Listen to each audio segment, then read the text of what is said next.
आपके भीतर बैठे प्रभु को मेरा प्रणाम स्वीकार करें। अगर आप चाहते हैं कि आपको कोई गाली न दे,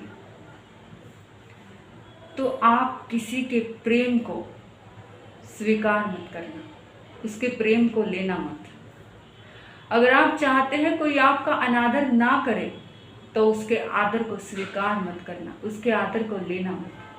अगर आप चाहते हैं कि मेरे जीवन में कांटे ना हो और कांटे को नहीं चाहते, तो फूलों के प्रेम को स्वीकार मत करना।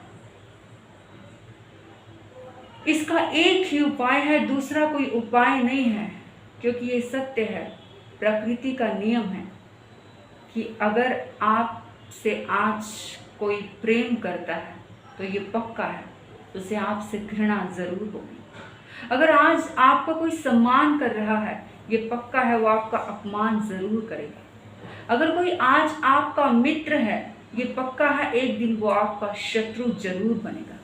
इसलिए कहा है, अपने मित्र को वो बात कभी मत बताना जो आप अपने शत्रु को नहीं बताना चाहते, और अपने शत्रु को वो बात कभी मत बताना जो आप अपने मित्र को नहीं बताना चाहते, वरना थूक को चाटने जैसा हो जाएगा। इसलिए कहा, आज आपको जिससे राग है उससे द्वेष अवश्य होगा। ये जो जन्म मरण का हम चक्कर लगा रहे हैं, 84 लाख जन्मों से हमारी आत्मा भटक रही है, ये राग और द्वेष के कारण ही भटक रही है।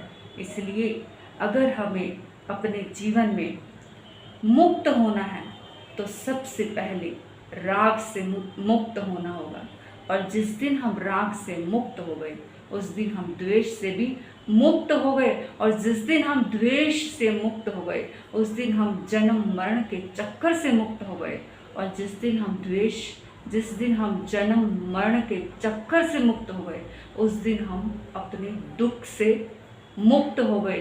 क्योंकि जन्म भी दुख है, जीवन भी दुख है, और मरण भी दुख ही है। इस संसार का जो चक्कर लगा रहे हैं, हम अपने आप को कष्ट ही दे रहे हैं, क्योंकि ये जो राग द्वेष का बंधन है, जिससे हमारा राग होगा उससे हमारा द्वेष होगा। इसलिए कोई पिता बनकर, पुत्र बनकर, बेटी बनकर, माता बनकर के हमसे कर्म भोगने के लिए इस जीवन में आते हैं। इसलिए हमें इन बातों को ध्यान रखना है कि राग से मुक्त होना है। अगर आप राग से मुक्त हो गए, आप सारी चीज़ों से मुक्त हो जाएंगे। आपने सुना, आभारी हूँ। अंत में आपके भीतर बैठे प्रभु को प्रणाम करती हूँ, मेरा प्रणाम स्वीकार करें।